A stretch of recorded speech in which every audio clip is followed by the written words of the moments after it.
वो मोदी जी की पुरानी आदत है सिंदूर लगा के छोड़ने की। भाई वाह! नेता सड़कों पे नहीं आ रहे, नेता सड़कों पे नहीं आते, नेता सड़कों पे नहीं आते। ये बात सुन के एक मनोहर लाल धाकड़ का खून खोल गया। वो डायरेक्ट हाईवे पे उतर गया। उधर पाकिस्तान कश्मीर पे हमला करता है, इधर मैं अपने कुत्ते का रावलपिंडी लाल कर देता हूं। मतलब रावलपिंडी। मैं आपके बीच में ऐसी कोई फालतू फोकट की बात नहीं करूंगा जिससे दिमाग पे लोड पड़े। आप सब मस्ती के मूड में आ जाओ। योगेंद्र जी ने कह दिया, बोले सुरेंद्र शर्मा जी बैठे हैं, ये कवि सम्मेलन के सचिन तेंदुलकर हैं। हालांकि छोटा मोटा रोहित शर्मा में भी हूँ। मैच में जब गेंद कम पड़ जाती है तो काम रोहित शर्मा ही आता है। अच्छा। तो आप आनंद के मूड में आ जाओ। सुरेंद्र शर्मा जी को आप नहीं भी बुलाते तो कोई बात नहीं थी, क्योंकि उनको ऑलरेडी पद्म श्री मिला हुआ है। राज्यपाल साहब मेरा ध्यान रखना।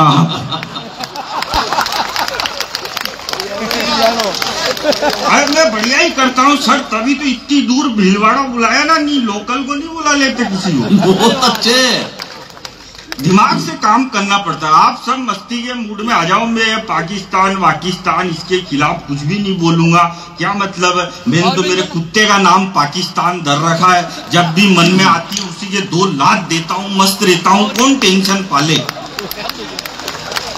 उधर पाकिस्तान कश्मीर पे हमला करता है, इधर मैं अपने कुत्ते का रावलपिंडी लाल कर देता हूँ। मतलब रावलपिंडी।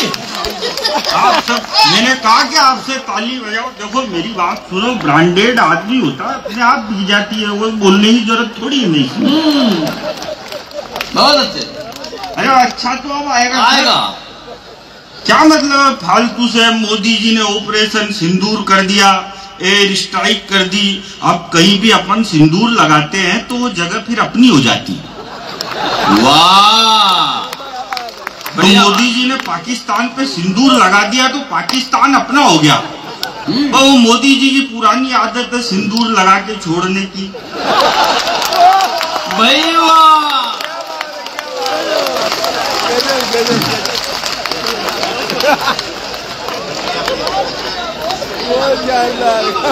भैया ये स्क्रीन बंद कर दो और ये भी कर दो, क्योंकि स्क्रीन पे ही देखना है तो फिर घर पे यूट्यूब पे ही देख लेना।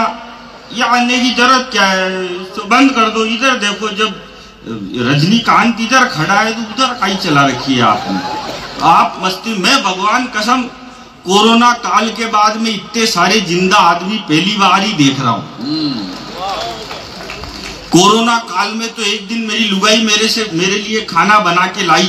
अब वो जैसे ही मेरे लिए खाना बना के लाई तो मैंने पेलाई घास खाया और पेलाई घास खा के कह दिया, मैंने कहा ये तेने कौन सी सब्जी बनाई है, इसमें तो स्वाद ही नहीं आ रहा। ये कौन सी चटनी बनाई है, इसमें तो स्वाद ही नहीं आ रहा। तो मेरी लुगाई ने कोविड की मेडिकल टीम को फोन कर दिया।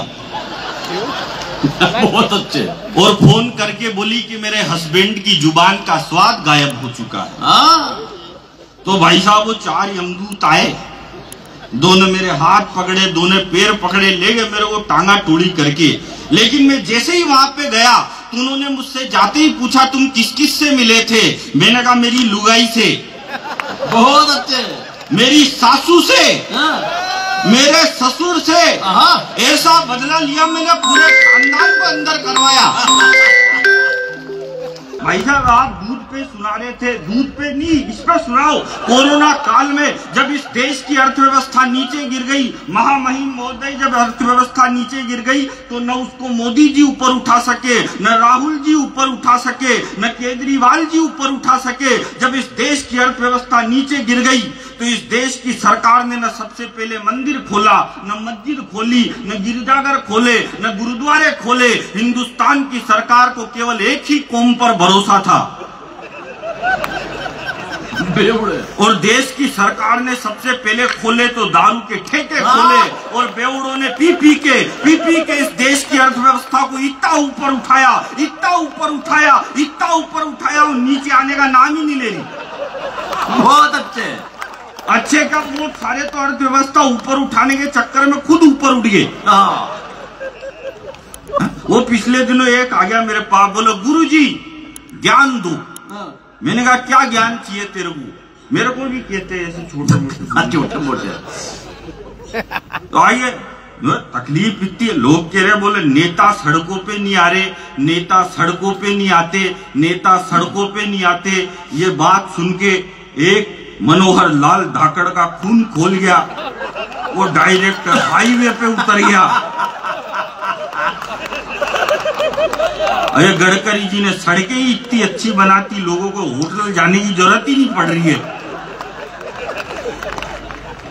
वो आया मेरे पास, बोला गुरुजी ज्ञान दो। मैंने कहा क्या ज्ञान चाहिए? बोला ऐसा ज्ञान दो जो लुगाई जिंदगी भर मेरी गुलाम बन के रहे। मैंने कहा ठीक है, ले जा ज्ञान, जिंदगी भर तेरी लुगाई सब सुनना, माहेश्वरी समाज वालों काम आएगी मेरी बात। हाँ, मैं बहुत ज्ञान वाला आदमी हूं। हम कभी क्या है, हम 50% पागल होते हैं, क्योंकि 100% पागल तो वो होता है जो हमको बुलाता है।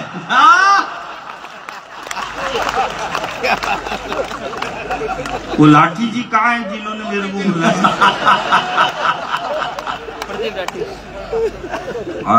अगली साल भी मेरे को ही बुलाना। वो आया, बोला गुरुजी ज्ञान दो। मैंने कहा ठीक है, ले जा ज्ञान। मैंने कहा ऐसा ज्ञान दूंगा लुगाई तेरी गुलाम बन के रहेगी। तो बोला करना क्या है? मैंने कहा देख कुछ भी नहीं करना, तेरी शादी कब है? बोलो भाई साहब अगले मेले जुलाई में है। मैंने कहा कुछ नहीं करना, शादी के पहले ही दिन तेरी लुगाई के पास एक दारू की बोतल ले जाके रख देना।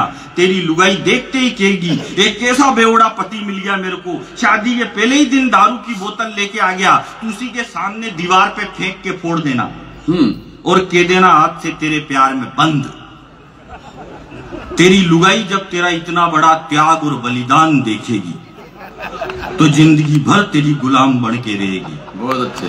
उसने वैसा ही किया, शादी के पहले ही दिन लुगाई के पास दारू की बोतल ले जाके रखी।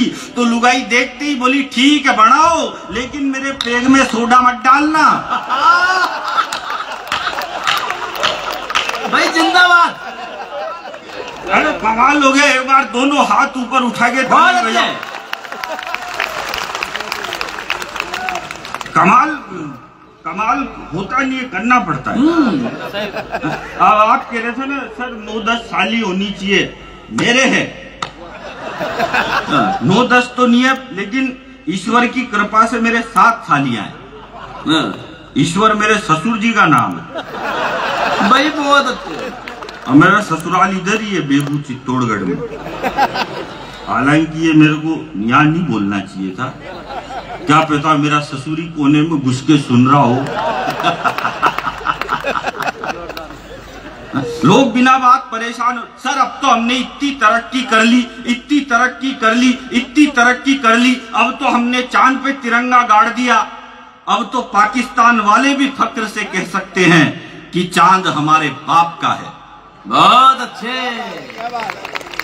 हालांकि हम ऐसे ही नहीं पहुंचे चांद पे, इसके लिए हमने ट्राई किया था, इसके लिए हमने मेहनत की थी, इसके लिए हमने कोशिश की थी। इसके पहले भी हमने चांद पे जाने की ट्राई की थी, तो हम 2 किलोमीटर से चूक गए थे। तो ये सारे छोरे छोरी बावड़े हो गए, ये फेसबुक ट्विटर व्हाट्सएप पे लिखने लग गए, बोले हिंदुस्तान चांद पे जाने से 2 किलोमीटर से चूक गया, हमारा विक्रम चांद पे जाने से 2 किलोमीटर से चूक गया, हम चंद्रयान पे जाने से 2 किलोमीटर से चूक गए। अब मैं आपको एक बात बताऊं, माहेश्वरी समाज वालों, हम 4 भाई हैं।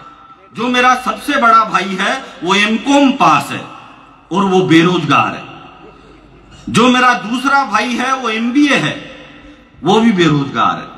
जो तीसरा है वो एमए है, जो कोई भी कर लेता है, कोई भी, वो भी बेरोजगार है। और जो चौथा है वो मैं केवल 5वीं पास हूं, और मैं हिंदुस्तान के हंसी के सबसे बड़े show the great Indian laughter challenge का विजेता हूं। बहुत अच्छे। इसमें कुछ भी अच्छा नहीं है, इसमें ताली भी नहीं बजानी।